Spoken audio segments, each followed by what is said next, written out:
Gives me great honor, great patriot, man of many words, much conservatism. Let's give it up for Mr. Conservatism himself, Dr. Donald May.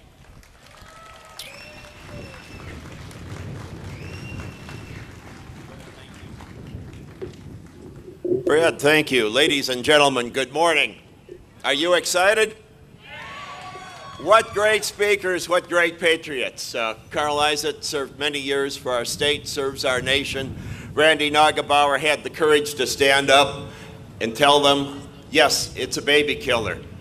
And I had the honor of being there last September when we had the joint session. I had the honor of being there with Randy in the House when Joe Wilson said those immortal words to President Obama, "You lie." Ladies and gentlemen, this is a time for courage. And it's also a time for global warming. Where's Al Gore when we need him? Ladies and gentlemen, we're gathered here today to remind President Obama and the rest of our government that the United States of America is our country. We, the people, are the guardians of our Constitution. We are still in charge of our government. Our government is still our servant, and Barack Obama has not yet become our master or our dictator. Our nation's founding document is the Declaration of Independence. It tells us that our rights come from God, not from government, not from man. Our rights are inalienable.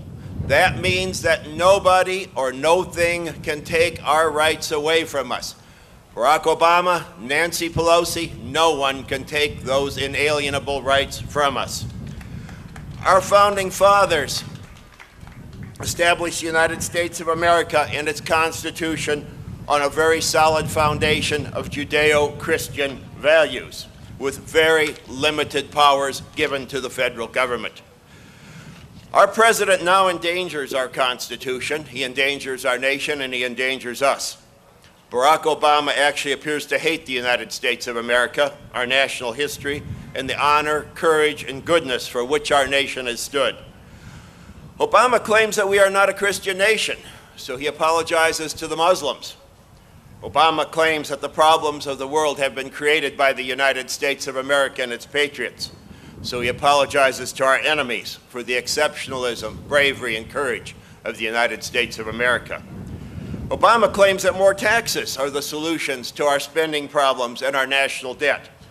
Last week, Obama laughed at us, and he said that the $670 billion of new taxes that he signed into law since he's been president are actually tax cuts. Yep.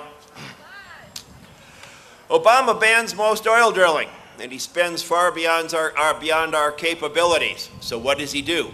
He goes and he bows to the people who produce our oil, and he goes and he bows to the people who lend us money. That's not the courage of a president of the United States of America. With Obama and the progressive left currently in power, the fundamental question that faces our nation today is really quite simple. Does the Constitution of the United States impose limitations on the scope of power of our federal government and on its actions? Or can politicians simply ignore our Constitution, seize power, and do whatever they want? Ladies and gentlemen, no. Politicians have no right to take constitutional power from you and me. They have no right to take it from Texas, and they don't have any right to take it from any other state in the Union.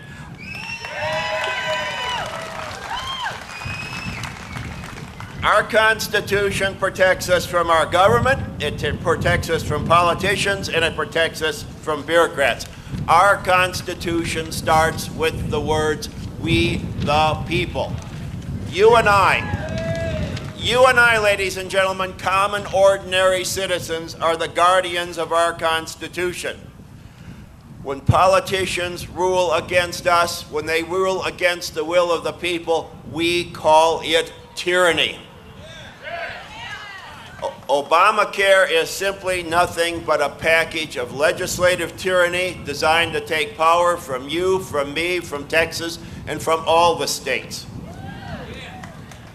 On April 15th, last Wednesday, the United States District Court Judge Barbara B. Crabb ignored the Constitution and declared our National Day of Prayer to be unconstitutional. That is an act of judicial tyranny. Our founding fathers actually realized that one day people like Barack Obama and Nancy Pelosi would be elected to power. Our founding fathers wrote the Constitution specifically to protect us against Obama, Pelosi, Judge Crabb, and other tyrants who would seek to take power from us and from the Constitution. Our founding fathers trusted no one. They did not trust themselves with power.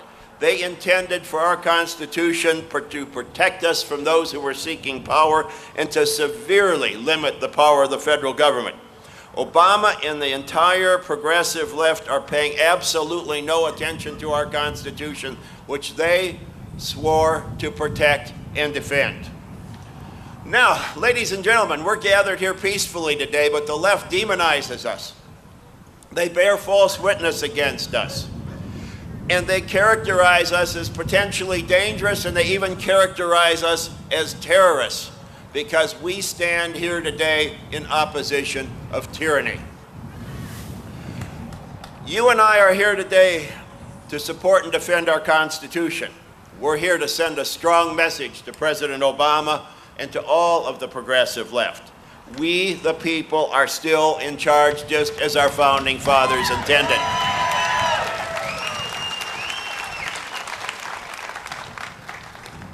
President Obama, the solutions to our economic problems are very simple. Stop giving our money to your friends and your supporters, cut our taxes, and get yourself and the government out of our way. You, Mr. President, and the government are the problem. The American people, you and I will quickly put our country back in order once we get Obama and the socialists out of the way. It's a little windy here, and we don't even have that many politicians around.